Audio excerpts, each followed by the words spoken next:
थाहा छ? नेपालको हिमाली क्षेत्रमा एउटा यस्तो जीव बस्छ जसलाई वैज्ञानिकले आजसम्म फेला पार्न सकेका छैनन्, तर स्थानीय शेर्पाले त्यसलाई आफ्नै आँखाले देखेको दाबी गर्छन्। हो, हामी कुरा गर्दैछौँ यति अर्थात् देव मानवको। अझ अचम्मको कुरा त के छ भने नेपालकै एउटा गुम्बामा यो रहस्यमय जीवको हात र खप्पर आज पनि सुरक्षित राखिएको छ। आखिर के हो त यो यतिको रहस्य? के यो वास्तविकमै अस्तित्वमा छ कि केवल एउटा भ्रम मात्रै हो? आउनुहोस् आजको यो भिडियोमा हामी यसको भित्रको सत्यता पत्ता लगाउनेछौँ। कथा सुरु हुन्छ सन् 1951बाट, जब एक प्रसिद्ध पर्वतारोही एरिक स्टनले एभरेस्ट क्षेत्रमा मानिसको भन्दा झन्डै दोब्बर ठुलो र अनौठो पाइलाको तस्बिर खिचेका थिए। त्यो तस्बिर सार्वजनिक भएपछि संसारका वैज्ञानिक र अनुसन्धानकर्ताहरू नेपालका हिमालतर्फ ओरिए। स्थानीय शेर्पाका अनुसार यति 8 देखि 10 फिट अग्लो, खैरो र रातो रङले भरिएको र निकै हिंसक जीव भनिन्छ।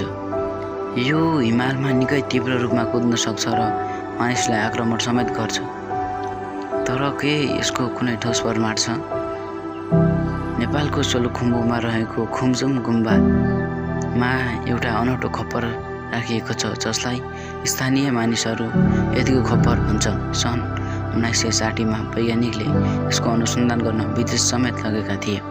त्यस्तै अर्को गुम्बाबाट यतिको भनिएको हात चोरी गरेर लन्डन पुर्याएको थियो। जब वैज्ञानिकले यसको DNA परीक्षण गरे तब रिपोर्टमा जे देखियो त्यसले सबै वैज्ञानिकहरूलाई चकित पार्यो। वैज्ञानिक परीक्षणले देखाएअनुसार धेरैजसो यति भनिएका अवशेषहरू हिमाली क्षेत्रमा पाइने दुर्लभ खैरो भालु वा जङ्गली कुकुरका थिए। तर आज पनि कतिपय वैज्ञानिकहरू यो मान्न तयार छैनन्। उनीहरू भन्छन् हिमाल यति विशाल र दुर्गम छ कि त्यहाँ आज पनि यस्ता कयौँ जीवहरू लुकेर बसेका हुन सक्छन् जसको बारेमा आधुनिक वैज्ञानिकलाई केही थाहा छैन। के तपाईँलाई लाग्छ हिमालमा यति वास्तविकमै होला?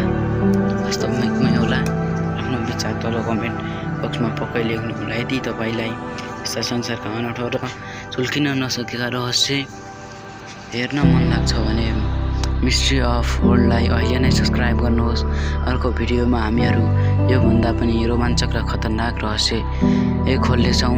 सधैँ जिज्ञासु रहनुहोला। धन्यवाद।